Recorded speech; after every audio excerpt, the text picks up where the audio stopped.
you, We sir. welcome you, Dr. Robert Hisrich. We welcome you. Well, thank you very much. I appreciate that. And I look forward to being a part of the summit. Sure, so we just start, sorry to interrupt you, sir. We just start in few minutes. And I also thank Mr. Aditya Prasad is here for coordinating and giving us the opportunity so that we could listen to a session today. Thank you, Dr. Varsha. And welcome and Happy New Year, Dr. Hisrich. Well, thank you. Same to you. And I look forward to participating and sometime us having a chance to meet. Thank you. Looking forward, sir. Thank you, Varsha. Dear participants, now carrying the same intellectual vibe forward from Goldberg Sir's session, I would like to invite Professor Vaishakhi Devnath to introduce our next speaker of the session. Over to Professor Vaishakhi. Thank you, Dr. Shiva. And before I take this opportunity to introduce our renowned speaker for the session, here I refer to a quote by Germany Kent that says, "Let your light shine as an inspiration to humanity and be the reason someone believes in the goodness of people." And this quote aptly applies to our esteemed speaker of the session, Dr. Robert D. Hisrich.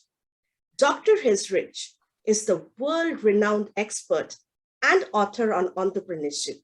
He himself is a global entrepreneur who has been involved in the founding of more than a dozen companies, including H&B Associates, a marketing and management consulting firm. He has authored 34 books, including Marketing for Entrepreneurs and SMEs, A Global Perspective, 2014, Managing Innovation and Entrepreneurship, 2014, Entrepreneurship, Starting, Developing and Managing a New Enterprise, 2013, translated into 13 languages, Governpreneurship, Establishing a Thriving Entrepreneurial Spirit in Government, 2013, Corporate Entrepreneurship, Technology Entrepreneurship, Creating, Capturing and Protecting Value, International Entrepreneurship, Starting, Developing and Managing a Global Venture, The 13 Biggest Mistakes that Derail Small Businesses and How to Avoid Them, and The Women Entrepreneur, to name a few. Dr. Hisrich has written over 350 articles on entrepreneurship, international business management, and venture capital, which have appeared in such journals as the Academy of Management Review, California Management Review, Columbia Journal of World Business, Journal of Business Venturing, Sloan Management Review, and Small Business Economics. He has served on the editorial boards of the Journal of Business Venturing, Entrepreneurship Theory and Practice, Journal of Small Business Management, and Journal of International Business and Entrepreneurship. He has instituted academic and training programs such as the University Industry Training Program in Hungary, a high school teachers entrepreneurship training program in Russia, an Institute of International Entrepreneurship and Management in Russia, and an entrepreneurship center in Ukraine. Not only highly respected and sought after in the academic sector, Dr. Hisrich's expertise has been tapped by top corporations, including BP Petroleum, Citicorp, Conoco, Alcoa, Westinghouse, and Corning Glass. And here, we extend a warm welcome to sir to deliver your talk. Over to you, sir. Thank you very much. I need to get to my slides before we get started. And I don't see where I can do that. Oh, wait, here it is. Okay, but now let me see, I need to do share screen. There. All right, so let me move up. Great. Well, thank you very much for such a lovely introduction.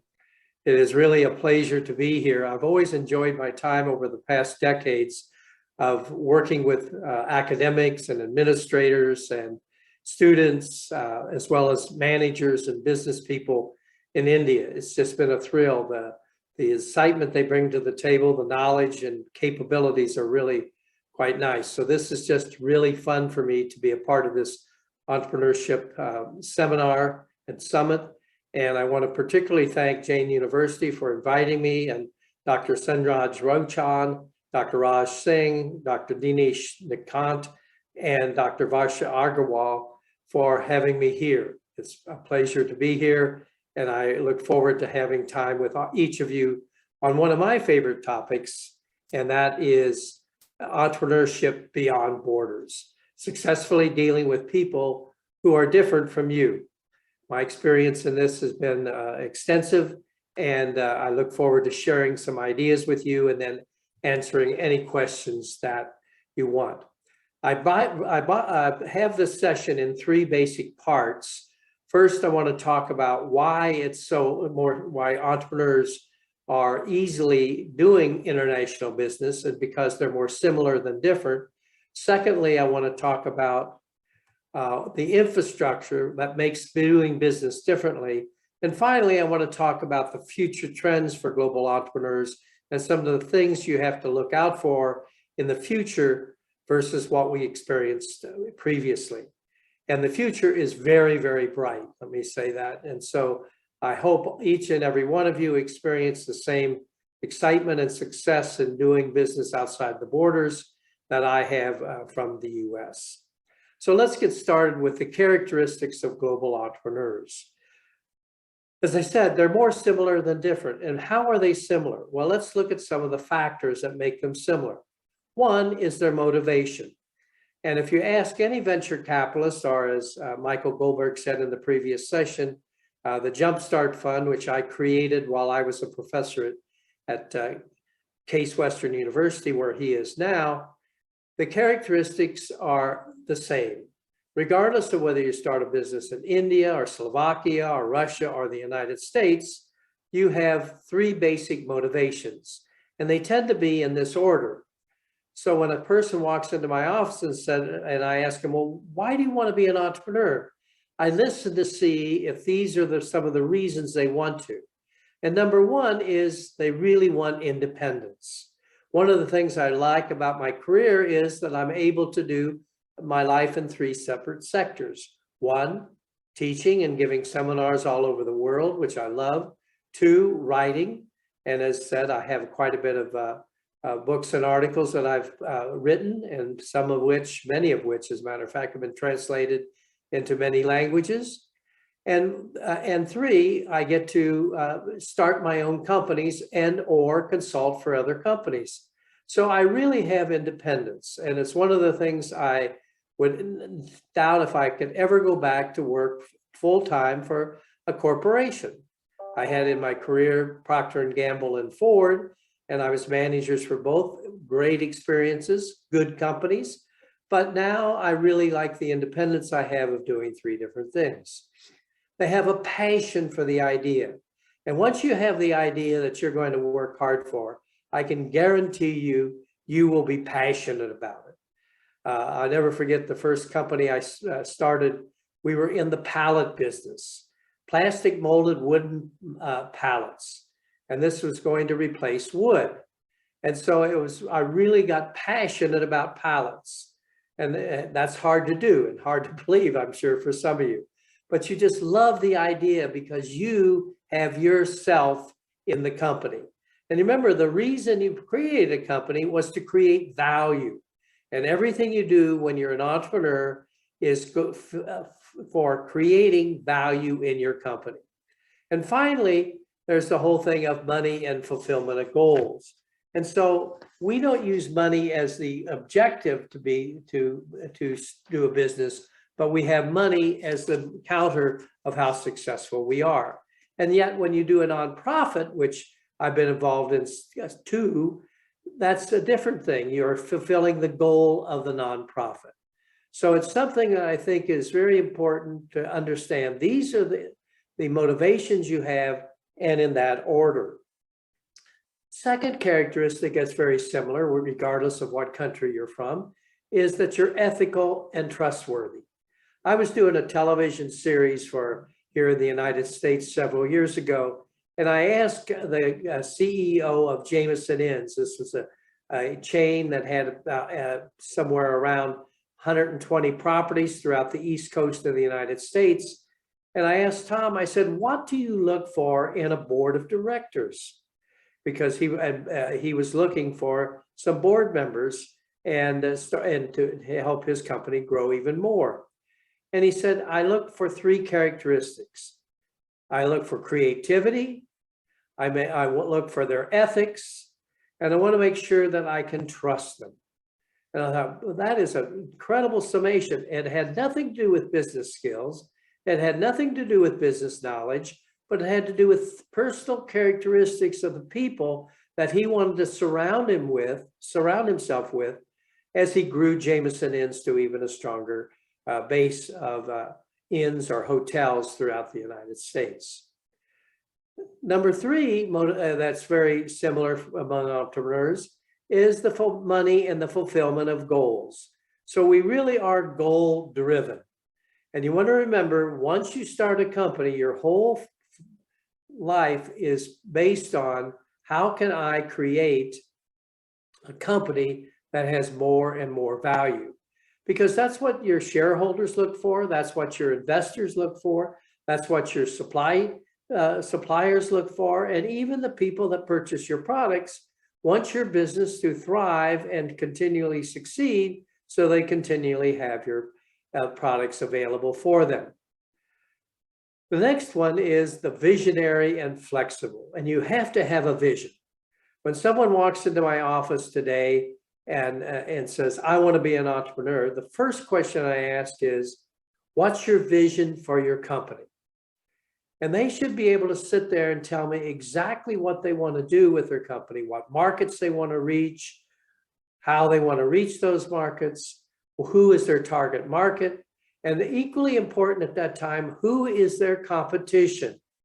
I always worry about when people think they have the one and only idea that fulfills a need. That just doesn't happen very often. If you think about it, when you come up with your idea, you are replacing an idea that is presently filling the need that you are doing now. And so you want to look at the competition in a very broad way. And one of my people that I've done seminars with and respect has written several books on the topic.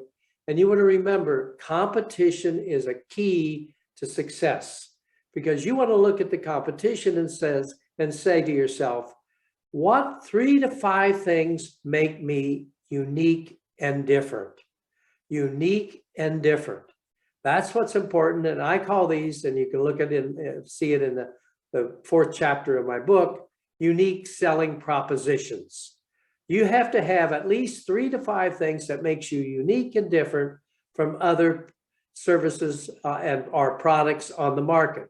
Think about it. Why would I switch to something that was basically the same? And so you want to remember, you have to have that uniqueness about your product. So that means that you have to be visionary and flexible. I remember when we started my first company, as I said, the plastic molded modular cup pallets. And pallets is the thing that you send things, ship things on, or you're producing on an assembly line fashion. And for a while, we could not get people to understand that this plastic molded pallet was as strong as, was easier to use than, and everything else than wood, because people automatically think pallets are made of wood. And so we had to change. We had to be flexible. So we changed, and for several years, we produced wooden pallets, satisfying the market, showing that we could do it, showing that a small startup company could compete with larger companies. And then we switched over slowly to plastic molded pallets and did very, very well. So you have to have the vision, and yet once you have your vision, you have to be flexible enough to understand, how do I switch this vision to something else that keeps creating value in my company. The next one is encourages teamwork. And this is one of the key things. You can't do it alone. You have to be able to count on people who, as Tom Kitchen said, are ethical and trustworthy and creative, and sometimes go with one of their creative ideas. Because this teamwork is what makes your venture strong. You just never have two things as you start as an entrepreneur. You never have enough time and you never have enough money. So one of the features of having helping you with the time factor is that you have a team that's very competent and you can trust and you can count on, that have the same principles you do in terms of creating value in the company, and that helps your company succeed. The next one is persists and able to live with failure. And this is really a hard one. You want to remember that as we had with the pallet company and several other companies I've had, for a while, the road gets very, very, very hard because you are, first of all, in a position where most of the time you're not positively cash flow. Want to remember, as you start your company, you go down the curve first and not up the curve, and you are actually losing money. You're losing money. And what you have to do is what we call stop the bleeding. Because every time you're losing money, that means money has to come into the company from outside the firm. That means it's either in one of two forms, isn't it? Debt, which means I borrow money, or equity, which means I sell ownership to other people. And so you really want to minimize the amount of capital that has to come into your company in the early stages. Remember, the more value you create in your company, the less the capital costs. So that means in the early stages of your venture where you need the money the most, you're paying the highest price for it, whether it be more interest rates in terms of debt or more equity loss in terms of the company's capital. And so what you have to do is you have to continue to persist even though everything looks bad. And so you're going down the curve in terms of the entrepreneurship, and then you hit this magic moment. And to me, this is the greatest moment ever.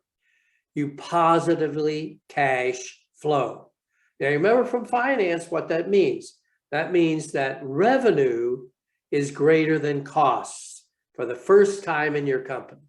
And this is the time you celebrate. Now, you haven't made a profit yet, but you actually have stopped the bleeding or stopped the loss of cash.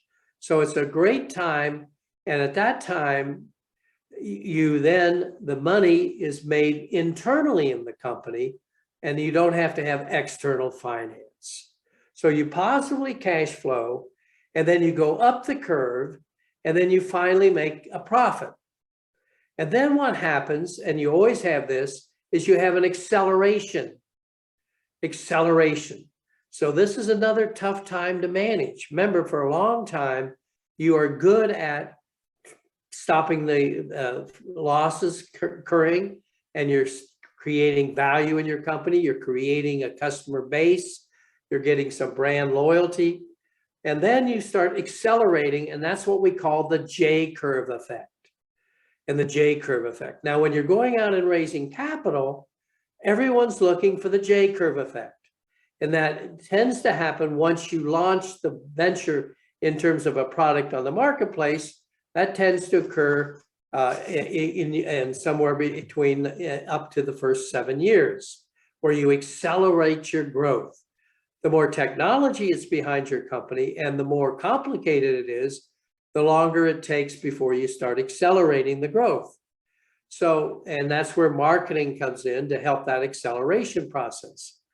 So you J-curve effect, and then you're when the venture comes to that place, you then have to decide what you want to do.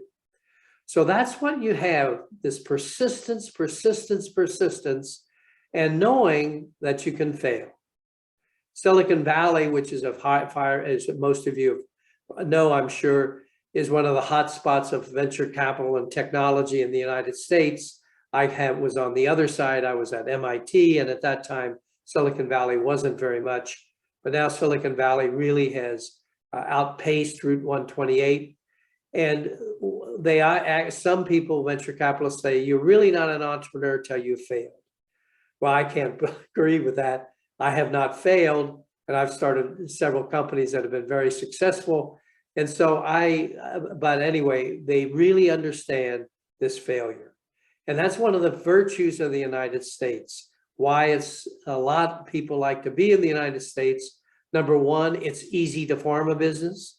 You know, in the United States, you can form a business in a state by paying whatever fee that is, and it's very low, somewhere around $100 up to $300, depending on the state. And it's very easier to finance a business because we have a lot of capital.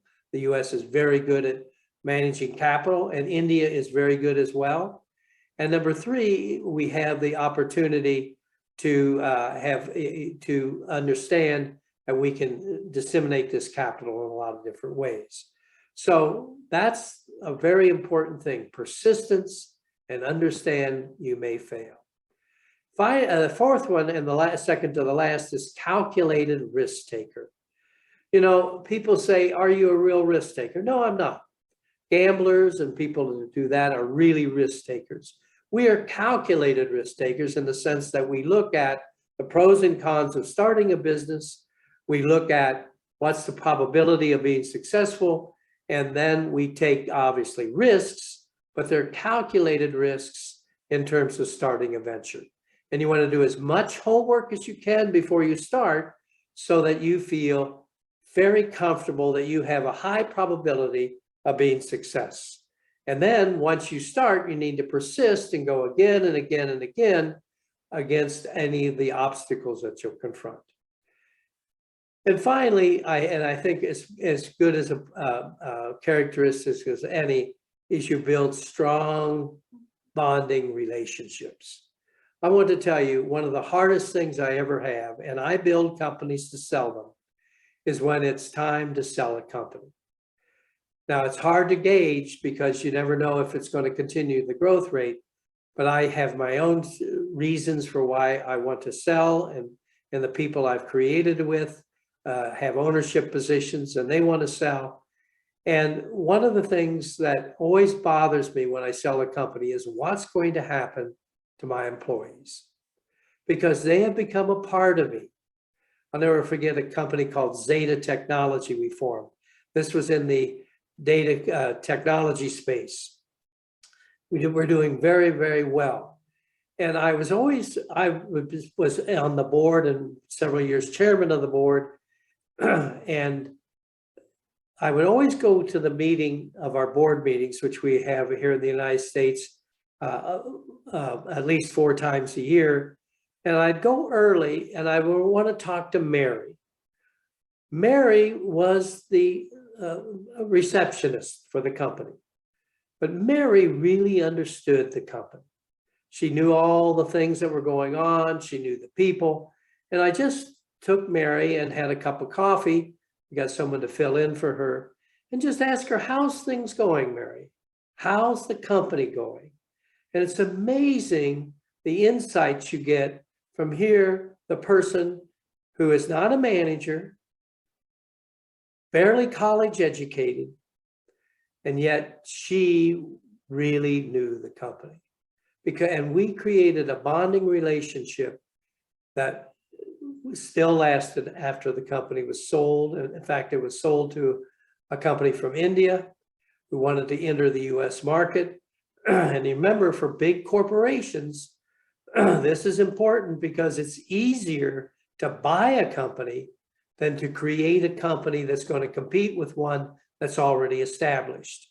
So if you have the capital, that's how you enter a new foreign market. You purchase a company and then use that as leverage to bring your technology, your products in with that company's name. So those are the characteristics, and those are similar no matter whether you start a company in India, you start a company, my last one's in Slovakia, You start a company in Russia, you start a company in China, or you start a company in the United States. And so because of those similarities, that makes it easier for entrepreneurs to start a company in a foreign country than big businesses. Big businesses, such as, let's say, the two I work for, Ford and Procter and Gamble, they, of course, are under the more scrutiny of what? The government of that country you're entering. But smaller companies are not quite as important to these countries as the bigger ones. And so if we find the right partner, or if we find the right entrepreneur we can team up with, or if we find the right connections, then we have a much easier time entering a company. So that's the characteristics. Well, what about the infrastructure? Because if you look at it, there's three things you need to start a company. What do you need? You need the entrepreneur, and the entrepreneur has the idea. Oftentimes, the entrepreneur is not very good at running a company. So then you need the inventor who has the idea, and sometimes inventors can't run the company. You have the entrepreneur, and the entrepreneur can run the company, and then you have the financer. And that this can be in 3 different people, 2 different people, or 1 person. So if you have the money, you have the idea, and you can run the company, you have the capabilities to do that, then it's just 1 person, and that conflict doesn't happen as much. Otherwise, you have the potential for conflict between those. And on top of that, you're forming that company in a certain environment or in a certain infrastructure. And these infrastructures are what makes it so much different in terms of forming that company. And because they vary by country, and some of them are easier to handle than others. So let's look at the various infrastructures that we have to deal with. First of all, there's the rules and regulations. And this has to be. So you know that you have to understand the rules and regulations of the company. And that's of the environment that you're going to go into. And so you need to have someone on your staff or someone who is very familiar with the company, with the country. Now, my personal feeling is you'll never, ever understand a country totally. You know, if I come and live in India and start a company in India, I will never understand India the way you all do. That's your home country. You grew up in it. You understand the rules and regulations. You understand the culture. I'll never have that total understanding. So to me, it's very, very important to have someone on your management team, if not at some level, that really understands the country and its rules and regulations. Because that you have to abide by those, and you want to abide by those. Remember, you're in their country, not yours. And so their country is what's important for you in terms of the environment that you're going into. Number 2 is the politics. And I'm not a political person and never will be in politics per se as a profession, but the politics play a very interesting situation for yourself. And so you need to have someone on your team, again, that understands those, particularly when the politics are very volatile. Right now, the politics everywhere are more volatile than usual. COVID has really transformed everything in terms of that. And so it's probably even more important today to understand the politics of a country that you're going into than ever before. Number 3 is the state of the economy of the country. So we need to understand what that state is and where they are on the economic state curves that are there, and how we have to operate in that particular fashion in terms of that. So those are the real things that make up this infrastructure that makes doing business in one country so different than the other. I go to Austria quite a bit because I teach at the Vienna School of Economics every year. I haven't been out of the country for the last 18 months. I'm really ready to go. because I love being outside the United States. I always love coming back to the United States, there's no question about it, but I like the opportunity to experience new cultures, meet new people, and see new ways of doing things. So in Austria, let's compare Austria and the United States. In the United States, you can farm a business, as I said, online, paying the fee by credit card, and you can register a business depending on the state you're registering in. That's the fee. It may be up to $300, $400. And you can charge it. Now remember, if you charge it, what happens? If you don't pay that credit card bill, then the bank has to pay it. So you really can start a business very, very easily in the US. And that's why we form so many companies. What about Austria? Austria, you have to go to 7 governmental agencies. You have to have so much euro in the bank, and you have to pay a significant fee that varies somewhere around 1,000 euro. Now look at the difference. And you say, why does the US form so many companies? It's easy. Plus, we have an environment that encourages that. We have an environment that allows failure. And sometimes that environment has more companies being created than probably should be. And so that means we have to have, if you create more companies, you have to have a what? A high failure rate. So that comes with having that particular asset. So what are best practices to be successful in doing this? Well, number one is understanding the culture of the country. Let's take my last venture. My last venture is Spectre Sports. It's headquartered in Slovakia. Why Slovakia? Because 2 of my students that I taught several years before at the Vienna School of Economics were from Slovakia. And so we created a sports company that basically is going to revolutionize, we hope anyway, the how hockey sticks are treated. If you ever watched ice hockey, you'll see that hockey, the sticks are always taped. Why are they taped?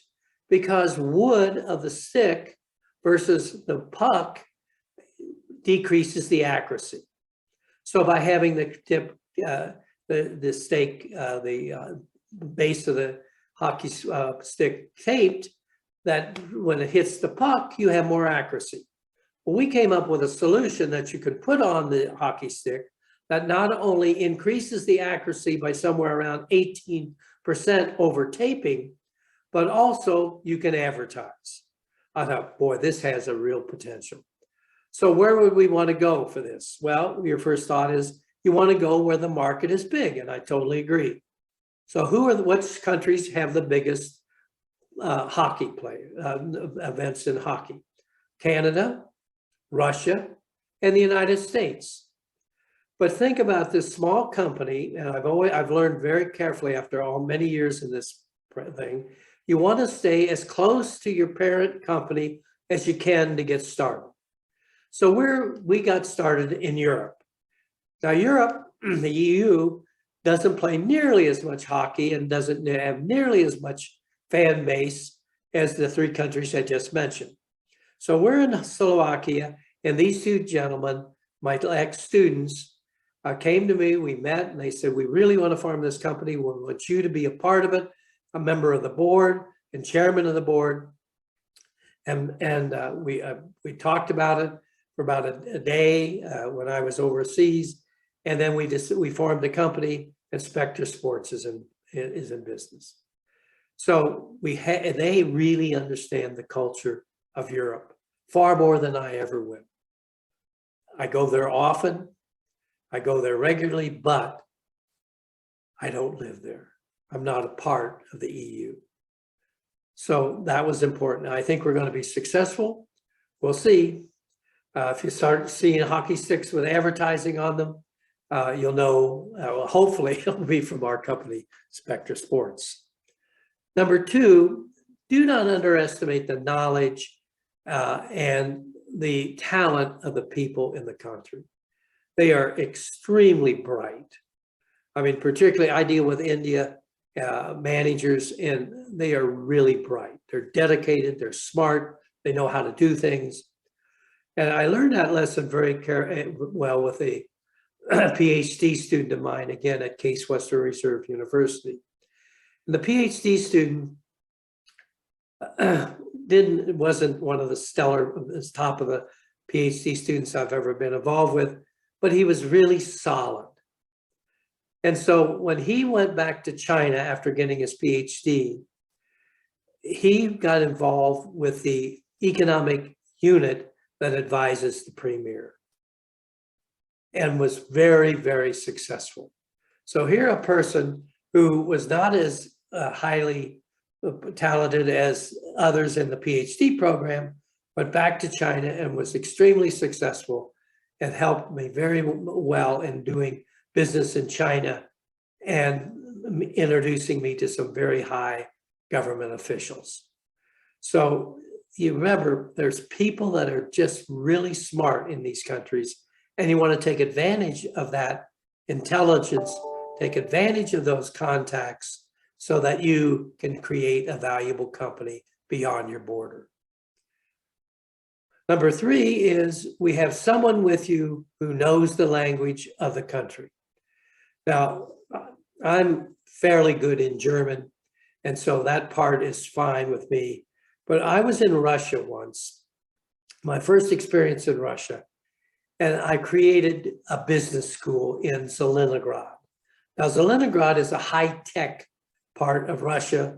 It's when you get into Moscow, it's in District 12, which is outside of Moscow quite a bit. And I understood right away that I really didn't understand some of the things that were happening in terms of the Ministry of Education in Russia. And so it was very important to have someone that not only knew that, but could help me in the translation, because I know very few words in Russia. All the important ones like how to order food and where's the bus and those kinds of things, and where's the transportation, but not the intricacies of business. And so all the discussions on this were always in the language of Russia, of course, because it's their country. So I had a translator, but the translator was supplied by the Russian government. Now this I understood very quickly that this never works. You need to hire your own translator, someone that you are paying, that you can count on to translate accurately and really get a sense of what's going on in this conversation. So remember, always have someone that has knowledge and really has understood what's going on in terms of that. Deal with the main issues right away. So let's just continue this whole story about setting up the first 4-year business school ever in Russia, the Leningrad Business School. So one of the things that the Ministry of Industry was interested in having is a lot more computers, not for the students, not for education, but for themselves. And so every time they were talking about it, because I had supporters from Italy, I had supporters from Canada, I had supporters from the United States government, and these other 2 were governmental supporters as well, the other 3 countries, very interested in starting this business school. And so they were more interested in other things other than starting a business school. And number 2, I knew that I had to make sure that the degree we granted was approved by the ministry. Otherwise, the degree wouldn't mean much. So these were the 2 sticking points of the negotiation. I remember sitting in these old, back then they had curtained rooms that were dark. There was a lot of smoking going on. Thank goodness I don't smoke, but my eyes were burning, and it was about 6 or 7 hours. Remember the persistence we talked about? This was persistence. So finally I said, listen, here's the deal. You want this business school, you want the money to have first-class business education in your country. So you have to I will not buy computers for the government, and I want to make sure this degree is recognized as a valid degree by the ministry, because all the other degrees were 5-year degrees. And so without that, the deal's off. And so we focused on those two things. They agreed to both, and the Zelenograd Business School was formed. We charged a pretty high tuition at that time. And everybody said, nobody's going to pay that tuition. I said, they're going to pay the tuition. Remember, price is really a tough variable. And one of the hardest things you'll find when it comes to starting your company is pricing. And I said, yes, they will, because they're not only going to get the business degree and designed based on US curriculum, but they're also going to get training in English, because the first 2 years were taught in Russian, the second 2 years were taught in English.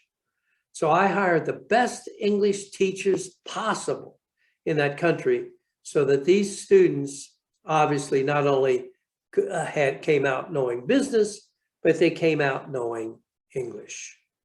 And so we walked through this thing. Zelenograd Business School started, and we had more applications than we could handle. So we even had a selective process. It's still going today. So you see, that occurred a lot because the main issues were dealt with. The school was able to start, and the students, all the students every year, particularly in the first years, easily found jobs because the language of business was slowly switching to English. It's still mainly Russian, but there's a lot of English done in the businesses, and they had that talent. You negotiate everything possible, particularly when there's very little code of business laws, practices, and regulations. Before the wall, in '84, I was living in Hungary to start the International Management Center. And this was the first center in controlled economies to teach Western business techniques. So we were starting in Hungary, and it was really a hard thing to start. It was a graduate school, not undergraduate. And Hungary had never thought about MBAs and that kind of thing. And so again, it was the same kind of thing in terms of really negotiating exactly what it was. And we wanted to be, because of the funding and everything else, a nonprofit. Nonprofit means what? You don't pay taxes. And so there was no laws at that time, believe it or not, in Hungary for nonprofits. Curatorium. And so I had to work to create laws that allowed us to operate in the country, the IMC, and be a part of Hungary, the International Management Center outside of Budapest, and exist as a nonprofit. So there's a lot of things you go through in terms of being able to create your company that you don't expect. And believe me, the basic rule I have is everything you think won't happen will happen. So be prepared. And that's why this persistence is so important. And we finally got that passed, the laws, the curatorium. So then we created the International Management Center outside of Budapest, and it's still running very, very successfully. The second to the last is find yourself a good partner. I think that's one of the keys to me of being successful and going global. A good partner. And what's a good partner going to have? Creativity, understanding of the culture, ethical, and trustworthy, right? One of the best partners I ever had was Tatiana. Tatiana was a really smart woman in Russia. Very smart. And she understood Russian politics, she understood Russian culture, and she really understood the business. And so we were importing wine from Hungary. And you know, the Tokai wine, which is Hungary's specialty, was a wine that already was distributed nationwide and across the world. But there were other wines from other parts of Hungary that weren't quite as popular in other regions of the country. And when the wall came down, and remember this happens when politics go crazy, the distribution system stops. Remember that, the distribution system stops. And that happened in the case of wines. So down in near Miskolc, which is a city in Hungary, is where all the wines, a lot of the good wines of Hungary are made. And so we came in and decided to create wines for Russia. And the wines were a variety, not only Tokai, but some of the other wines. And I'll never forget, we went into Russia, and one of the things that everybody thought was, oh, we don't have to pay for a while. And so we hired some representatives of the company, and I went on some calls in the first year, and one store owner said, oh, well, yes, I'll take 3 cases and I'll pay you later. And we had the rule, cash on cash. And that's a beautiful business whenever you can do that. That means what happens? You're paid as the goods are there, not when they're sold, but when they receive them. And so, in fact, we had pre-payments before we even shipped the goods in there for that particular store manager. And so we could use that money to grow. So our growth on this D&H Associates was just unbelievable. And finally, if you're going to invest over a period of time, but take control immediately.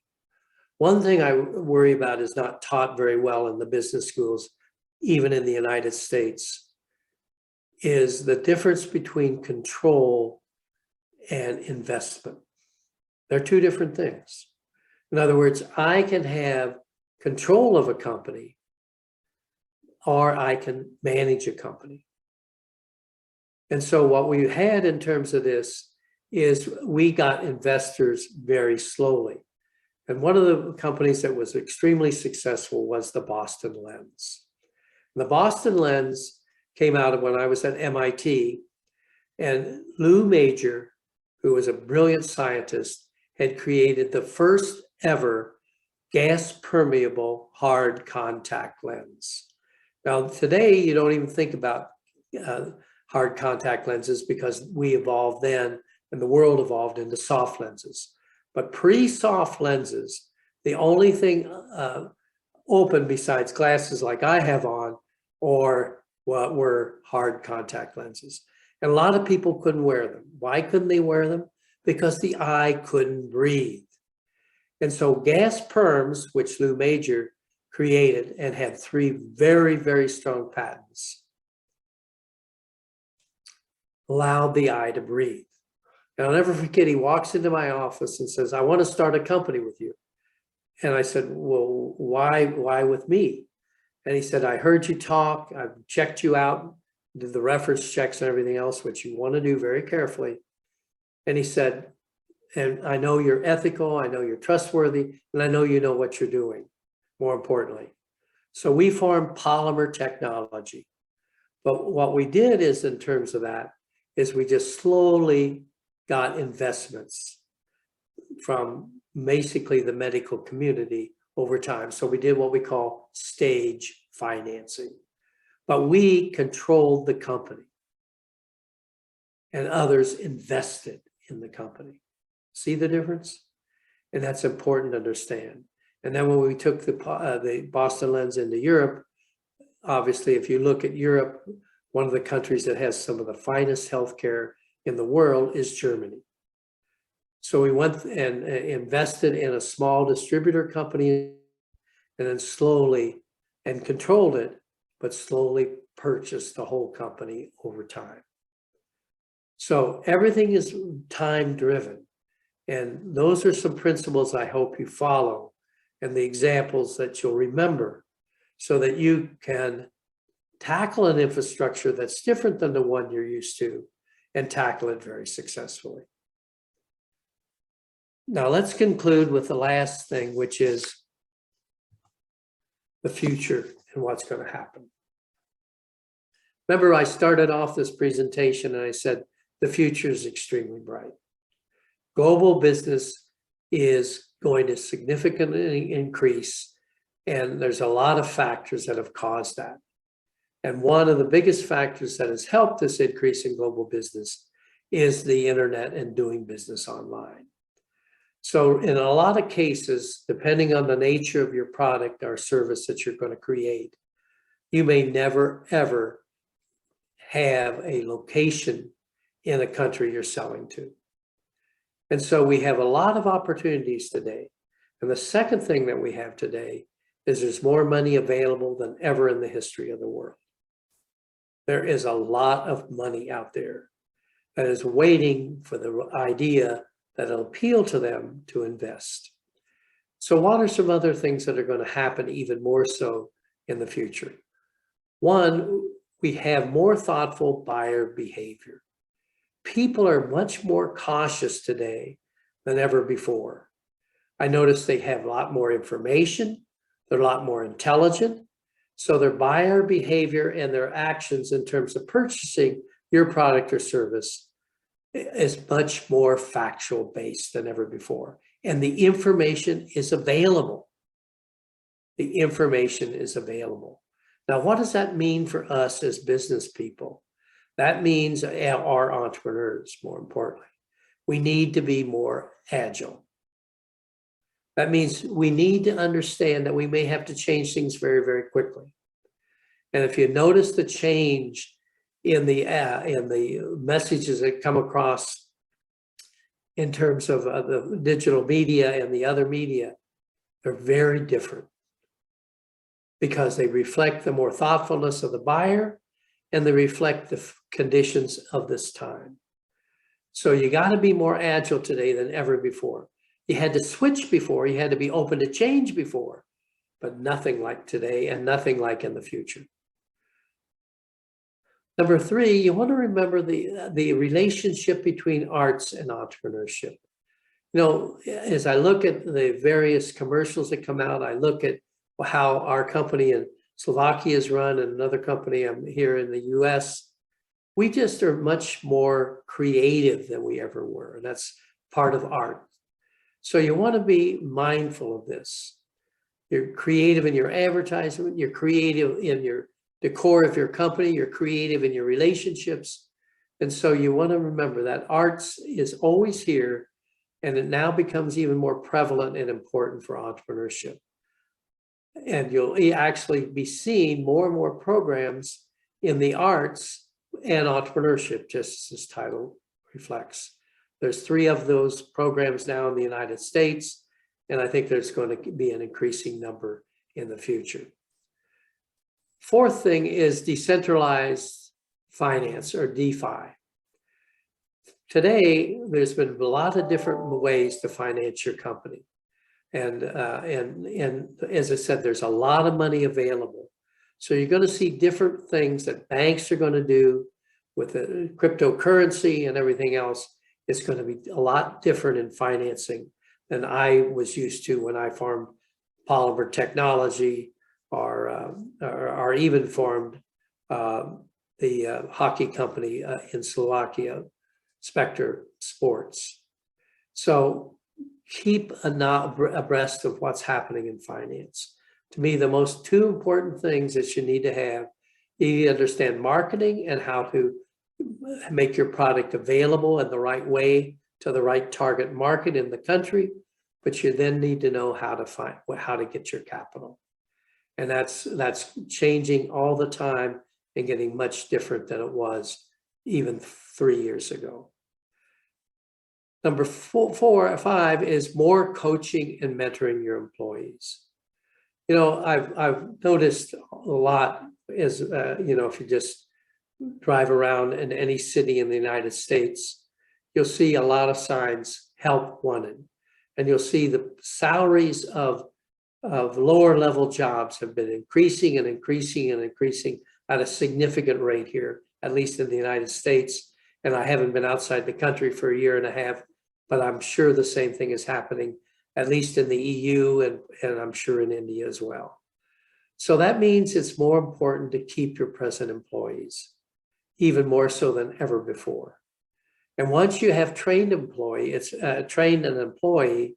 it's very difficult to replace them with the same kind of skill level. So you're going to need to do more coaching and mentoring than I've ever did with my employees. And I always built employees to create strong bonding relationships, as I explained before. There's going to be, and I see a lot of you are women in the audience, there's going to be more women entrepreneurs, more and more and more.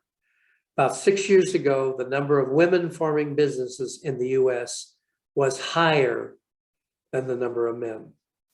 And that percentage has increased each year. So in other words, that's going to happen all over the world. We see that women in general have more talent, particularly in web-based businesses.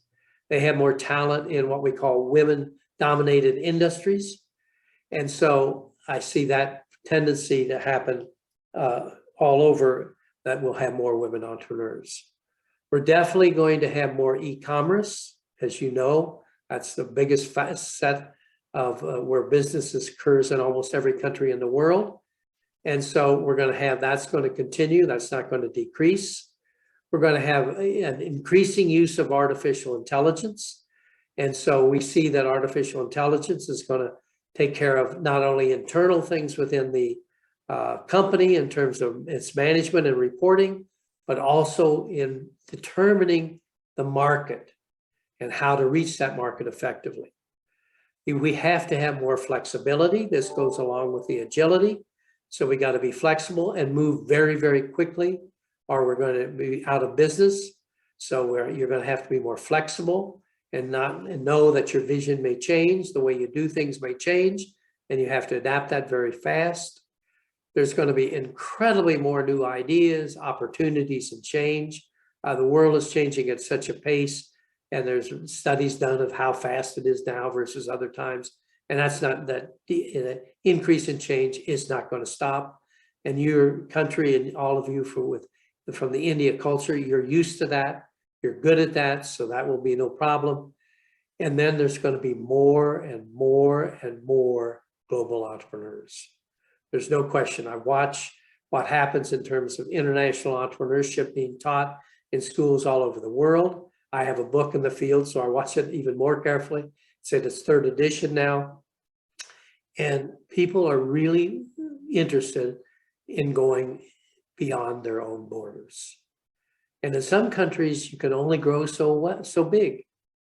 Not because there's any law against growing any bigger, but the market is just saturated. So how can I continue to increase my growth and therefore increase my value? I can do that by going outside my borders. And each and every one of you, I hope, has that opportunity to do business beyond your border, beyond the border of India, because it's something that you'll never forget. It's something that experience-wise you'll love. And to me, it's so fun to go into different countries, even if I'm not going to do business, but just getting to meet people, getting to know a little bit about the culture, getting in many cases to give a seminar like this and be a part of a marvelous summit that they've done with Jane University. And you're very fortunate to have that kind of opportunity to attend a summit like this, as well as the opportunity to start your own business. So if I can be of any help to you, let me know. And even though I travel a lot, and even though I teach here in the US and in Europe regularly, I'll be more than happy to do that. So I guess it's time for they said they wanted to have some time for questions. So I'm willing to take any questions you might have. Yes, sir. Surely, sir. We have so many questions for you, sir. Okay. So how much our time permits we'll take. So first of all, let me thank you, sir, for this wonderful session. And we'll take some questions now. Yeah. So our first question comes from a participant, Mr. Ali Abukar. The value addition expected from an entrepreneur I'm sorry, would you repeat the question one more time? Yes, sir. What is the value addition from an entrepreneur? What does the entrepreneur, what value does the entrepreneur give the Yes. company? Yes, Ah. yes. Sure. You want to remember, you have an idea, and then the market needs to get this idea. And so there, the entrepreneur provides the greatest value he or she can provide. How to take this idea to the market. And what we call it is opportunity analysis. And in my book, in chapter 4, and I teach this all the time in the classes I teach, is how do you identify an opportunity that you are passionate about and can take this idea to it.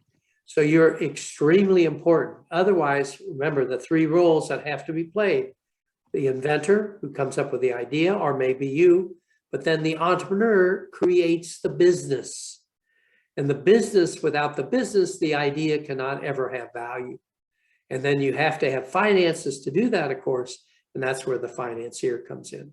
So you play a critical role in this. And that's why when we look at what is a primary reason venture capitalists or other investors put in money in a business, it's because they have an entrepreneur they believe in. As one venture capitalist told me, he said, I bet on the jockey, which is the entrepreneur, not on the horse, which is the idea. Thank you so much, sir, for your inputs. I'll take the next question now, which is from Dr. Pradeep. He says that if a person who is successful entrepreneur locally, will he also be successful? Yes, a great question, Doctor. I'll tell you, I think I had that question asked so many times. You're right on the money. Will you be successfully outside your own basis? That I don't know. I mean, it's still the same thing.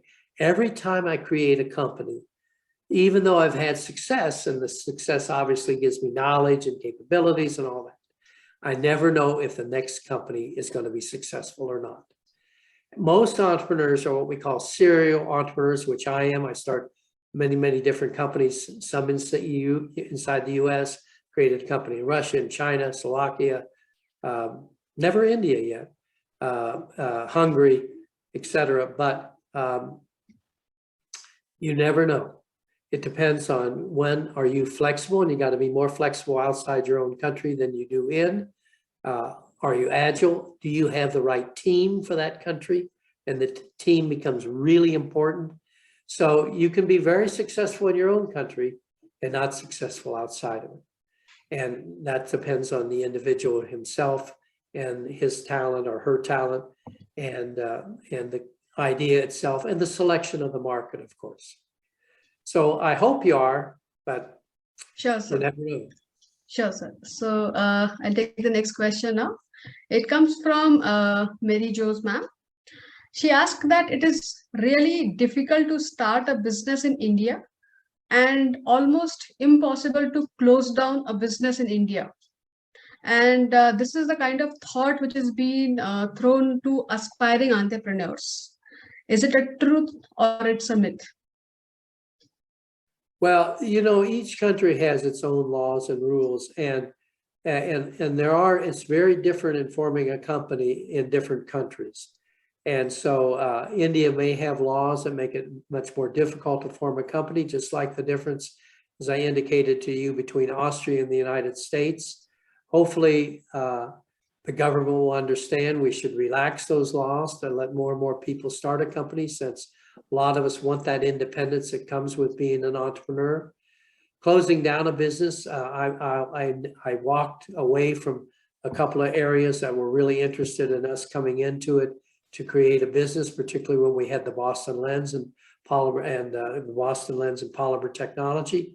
And I mainly didn't start it there because it was difficult to close a business down there. And so I think if that's the case for India, then you have one of two choices. You either have to decide, I'm going to fight that and I'm going to do it anyway, and I'll just live with that. and I won't have to close down because I'm going to be very successful, or you have to work with others in terms of petitioning the government to help change the laws for that, because it's very important for it to be easy to enter and easy to exit. Otherwise, a lot of people won't come in. The government can attract other countries, other larger companies even into the country as well. So that makes it harder, but that doesn't mean you can't do it, because if you're smart, you're intelligent, and you can persist, you can still create a company in any environment you want to. Sure, sir. I'll just take one last question, which has come from our live audience from Facebook for you.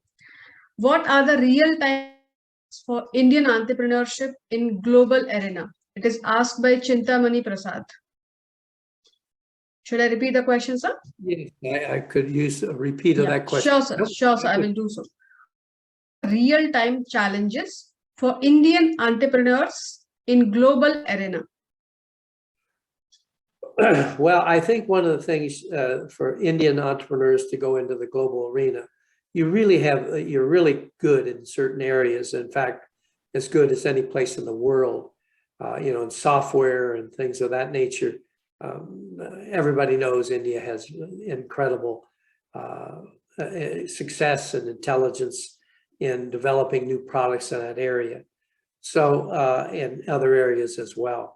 So I think the thing you need to be very careful of doing is picking a country and going into your first international venture in a country you really feel comfortable in.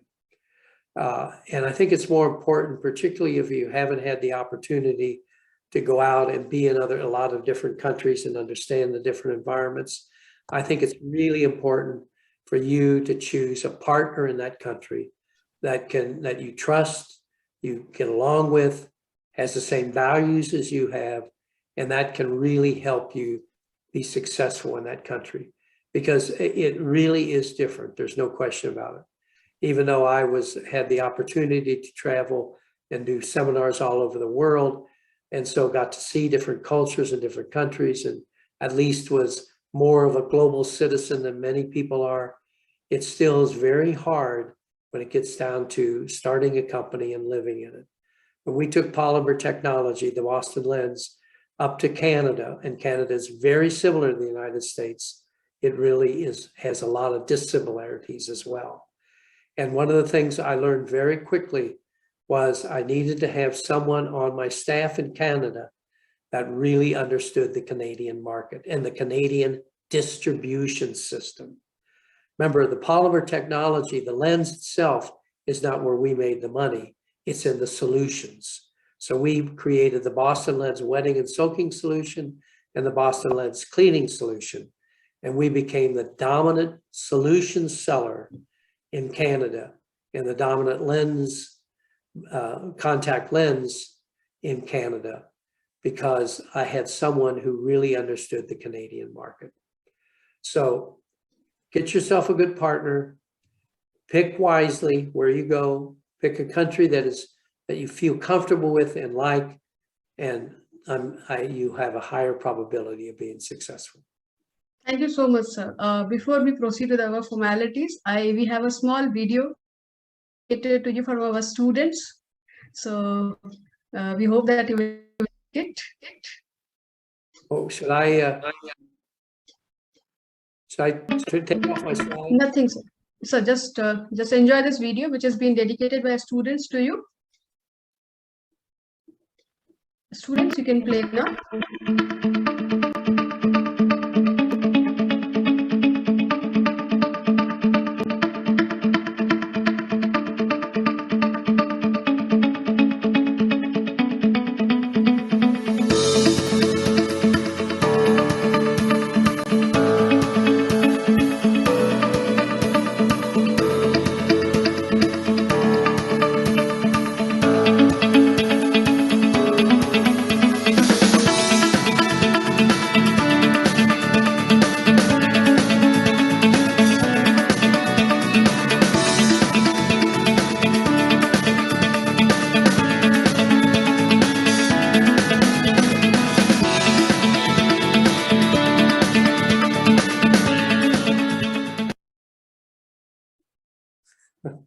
Thank you very much. That was wonderful.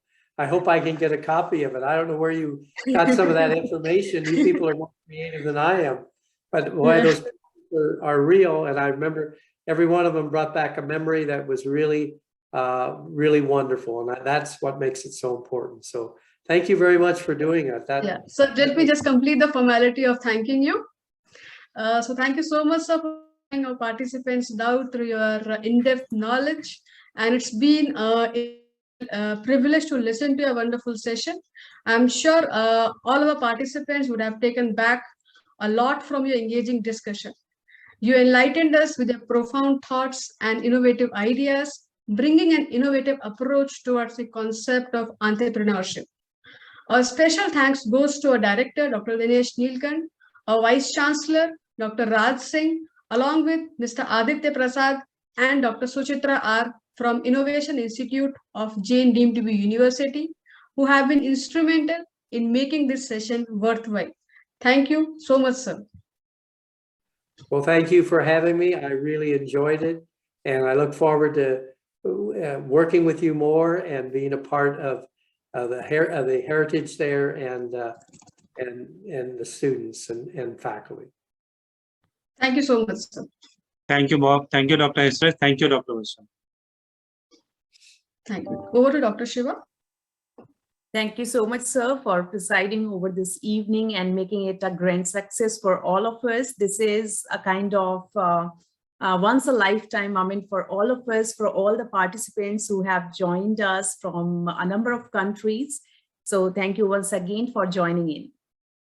So as